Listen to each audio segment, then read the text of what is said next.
बच्चों, welcome to my channel Verma study 2020 बुकलाना।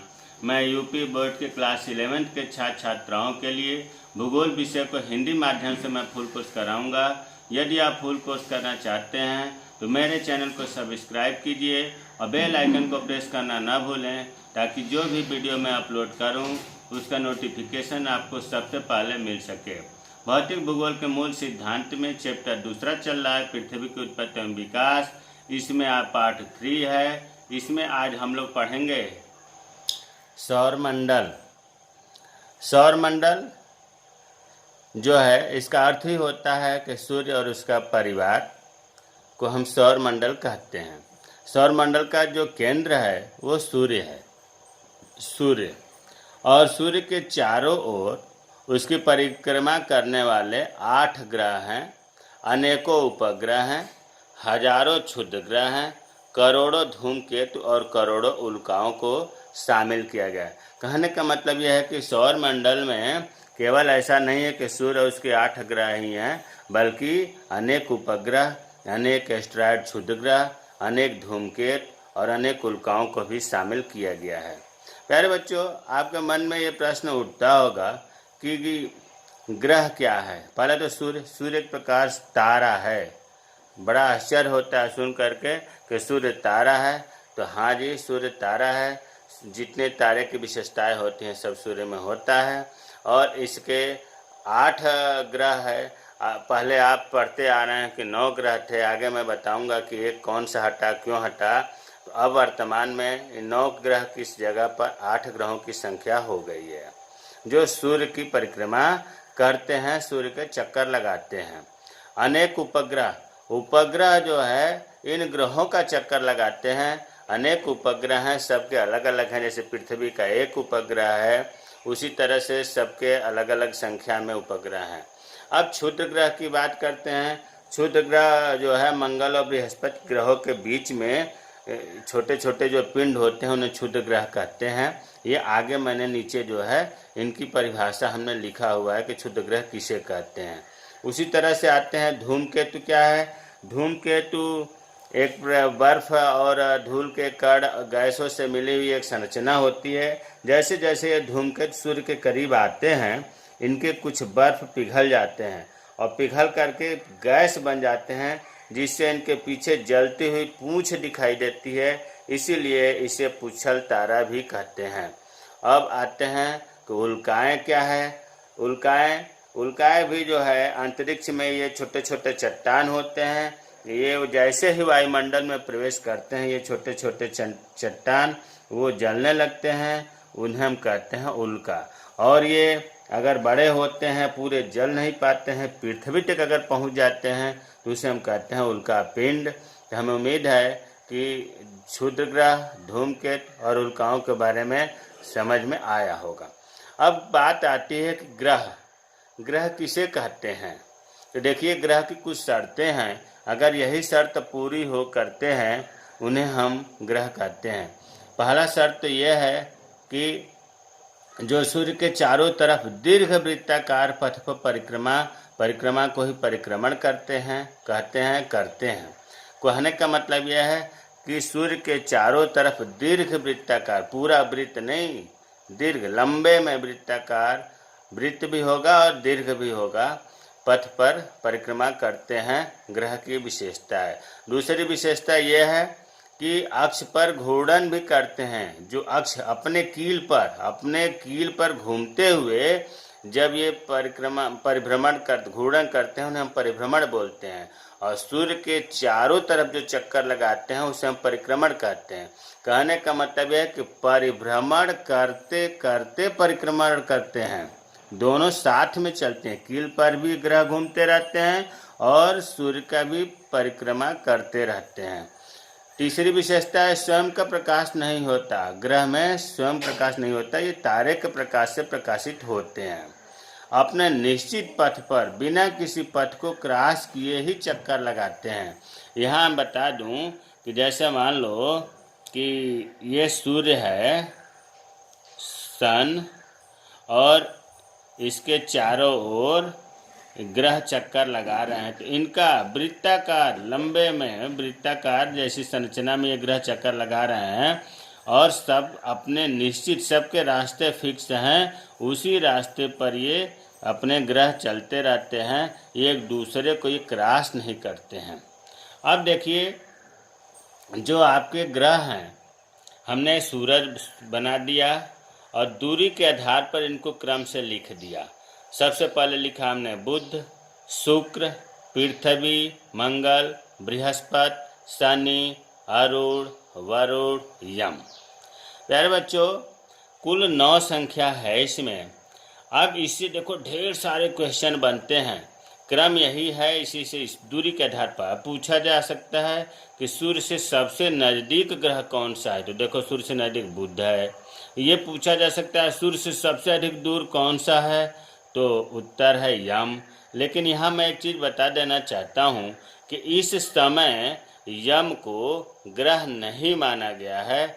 ये कब हुआ? 24 अगस्त 2006 को, अगस्त तारीख है 24 अगस्त 2006 को पूरे विश्व के 2500 खगोलीय वैज्ञानिकों का सम्मेलन हुआ था चेक गणराज्य में, और वहाँ पर इन वैज्ञानिकों ने, खगोलीय वैज्ञानिकों ने निर्णय लिया कि यम को ग्रह से बाहर किया जाए, ग्रह की ये शर्तें पूरी नहीं करता है।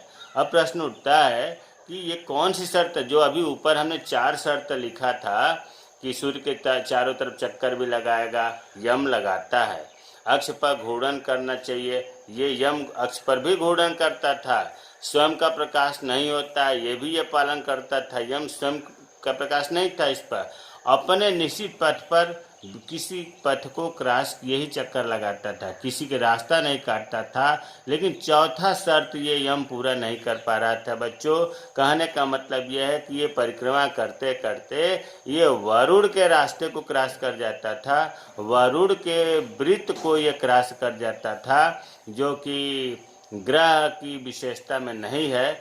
इस वजह से खगोलीय वैज्ञानिकों ने यम को अगस्त 2006 के मीटिंग में चर्चा करके बाहर कर दिया। इसका नाम भी रखा गया बौना ग्रह। तो अब आपकी ग्रहों की संख्या 8 हो गई। यम को बाहर कर दिया गया। यम को ही प्लूटो भी कहते हैं, यम को ही कुबेर भी कहते हैं। तो अब आप ये पूछा जाए कि सूर्य से सबसे अधिक दूर कौन सा ग्रह है, तो अब उत्तर बताया जाएगा कि वरुण। तो अब हम ये चीज़ के बताना चाह रहे थे कि सबसे नज़दीक ग्रह जो है बुध हो गया, सबसे दूर वरुण हो गया। इन 8 ग्रहों में सबसे बड़ा ग्रह बृहस्पति है। इन 8 ग्रहों में एक ऐसा ग्रह है पृथ्वी जिस पर जीवन रहता है, बाकी किसी पर भी जीवित प्राणी अभी नहीं रह रहे हैं।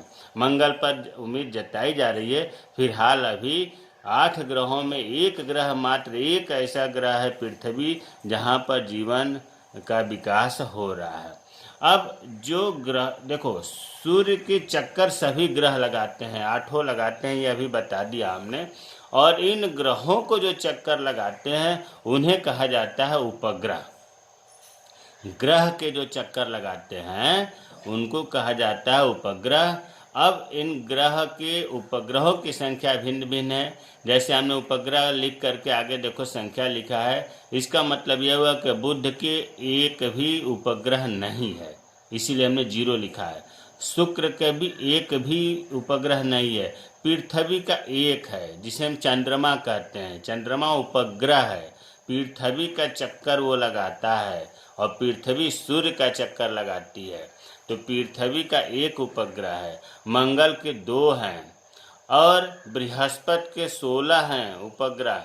16 चक्कर मतलब 16 उपग्रह बृहस्पति का चक्कर लगाते हैं। शनि के तो सबसे ज़्यादा हैं। अगर पूछा जाए कि सबसे ज़्यादा किसके उपग्रह हैं, तो आंसर होगा शनि।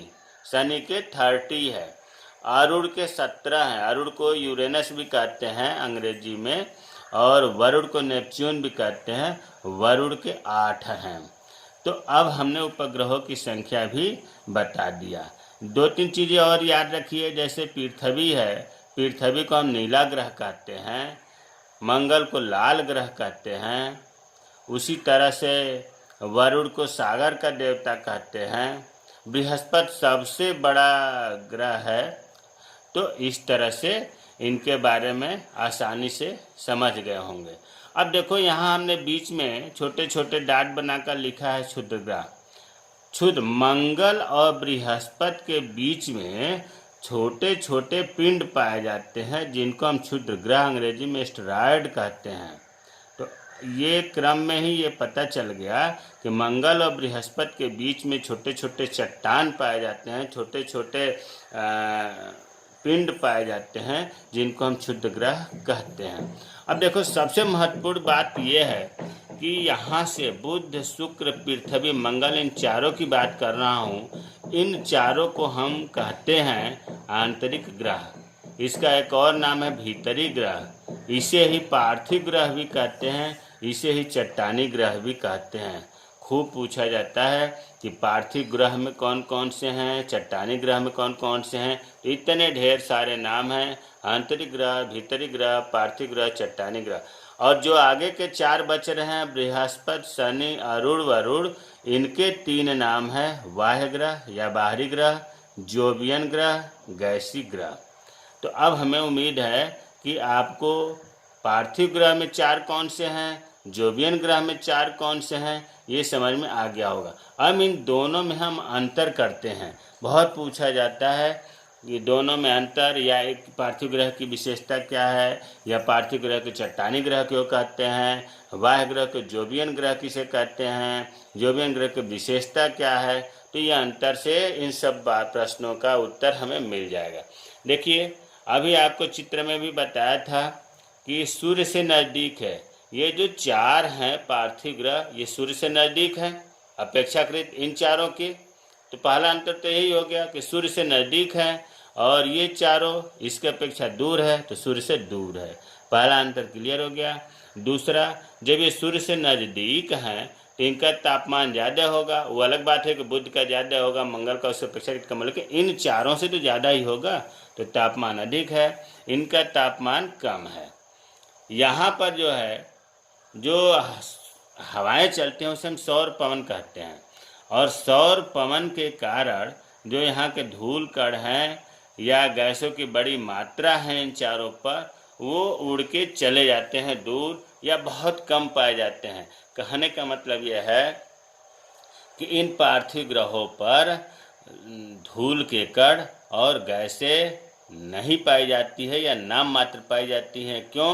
क्योंकि हवाओं के कारण। अरे भाई गैस अगर है तो हवा बहेगी तो गैस तो इधर उधर फैल के चली जाएगी, धूल के कण हैं वो भी चली जाएगी। इसीलिए इन पार्थिव ग्रहों पर धूल के कण और गैसों की मात्रा कम पाई जाती है।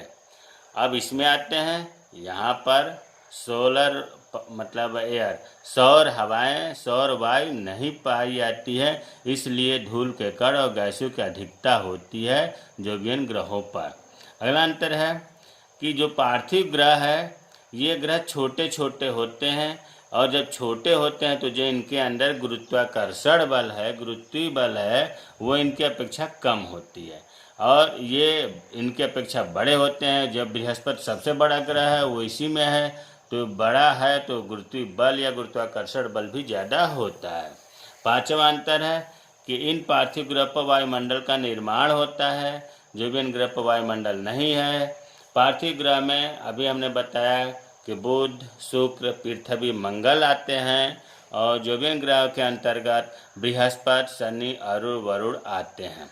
अभी ऊपर हमने जो क्षुद्र ग्रह परिभाषा बताया था वो यहाँ हमने लिख दिया है। क्षुद्र ग्रह का परिभाषा, उल्का का परिभाषा, धूमकेतु का परिभाषा। क्षुद्र ग्रह अभी बताया मंगल और बृहस्पति ग्रहों के मध्य स्थित छोटे छोटे पिंडों को क्षुद्र ग्रह कहते हैं। यह अंतरिक्ष में चट्टान के बहुत बड़े भूभाग होते हैं। बड़े भाग मतलब इनकी संख्या ज़्यादा है। और उल्का, ये भी अंतरिक्ष में चट्टान होते हैं लेकिन इनके छोटे छोटे भाग होते हैं। इसके अपेक्षा क्षुद्र ग्रह से ये छोटे छोटे टुकड़े होते हैं, और ये टुकड़े जब वायुमंडल में प्रवेश करते हैं तो जलने लगते हैं, उल्का कहलाते हैं। और पृथ्वी तक अगर पहुंच जाते हैं तो उल्का पिंड कहलाते हैं। अभी धूमकेतु का बताया कि ये सूर्य के जैसे जैसे करीब आता है, इसका धूमकेतु का बर्फ कुछ पिघलने लगता है और गैस बन जाता है, जिसके कारण हमें लगता है कि जलती हुई पूंछ दिखाई देती है, इसलिए इसको पुच्छल तारा भी कहते हैं। तो प्यारे बच्चों, पृथ्वी की उत्पत्ति एवं विकास में हमें उम्मीद है कि पार्थिव ग्रह, जोबियन ग्रह और सौरमंडल के बारे में, ग्रहों के बारे में अच्छे से समझ में आया होगा। अगर कोई चीज़ नहीं समझ में आया है तो कमेंट बॉक्स में कमेंट करें, मैं रिप्लाई करूँगा। जय हिंद, जय भारत।